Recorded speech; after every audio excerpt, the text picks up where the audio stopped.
வணக்கம். மனநல மருத்துவரின் ஆலோசனை கேட்பதற்கு தயாராக உள்ளீர்களா? மனைவியை புரிந்து கொள்ள என்ன செய்ய வேண்டும் என்பது பற்றிய தகவல் பார்க்கலாமா? மனைவியை புரிந்து கொள்ள அவருடன் நேரத்தை செலவிடுவது, பேச்சை செவிமடுத்து கேட்பது மற்றும் அவர் தனிப்பட்ட நபர் என்பதை அங்கீகரிப்பது அவசியம். விக்கி ஹவ்.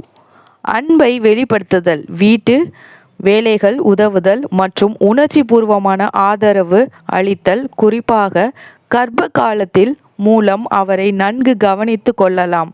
ஈகோ, கோபம் தவிர்த்து பிரச்சனைகளை பேசி தீர்ப்பது மகிழ்ச்சியான வாழ்க்கைக்கு வழிவகுக்கும். மனைவியை புரிந்து கொள்ள அண்டர்ஸ்டாண்டிங் யுவர் ஒய்ஃப். நேரம் ஒதுக்குங்கள். தினமும் சிறிது நேரம் அவருடன் பேசுவதற்கு, அவர் சொல்வதை கேட்பதற்கும் ஒதுக்குங்கள். சமயம் தமிழ். செவி மடுங்கள்.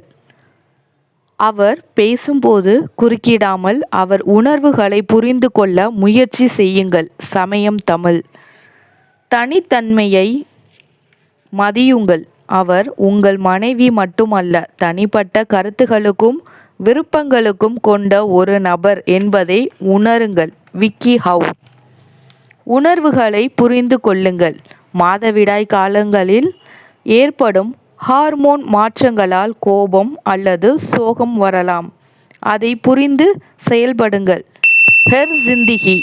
பாராட்டுங்கள். அவர் செய்யும் சிறு சிறு விஷயங்களையும் குடும்பத்திற்காக அவர் செய்யும் தியாகங்களையும் பாராட்டுங்கள். மனைவியை கவனித்து கொள்ள taking care of your wife. வீட்டு வேலைகளில் உதவி. வீட்டு வேலைகள் அனைத்தும் அவர் பொறுப்பு என நினைக்காமல் பகிர்ந்து கொள்ளுங்கள். ஹர் ஜிந்திகி. உணர்ச்சி பூர்வமான ஆதரவு. கஷ்டமான நேரங்களில் தோள் கொடுங்கள். உடல் நலம். அவர் உடல் நலனில் அக்கறை காட்டுங்கள். ஆரோக்கியமான உணவை ஊட்டிவிடுங்கள். காதலை வெளிப்படுத்துங்கள்.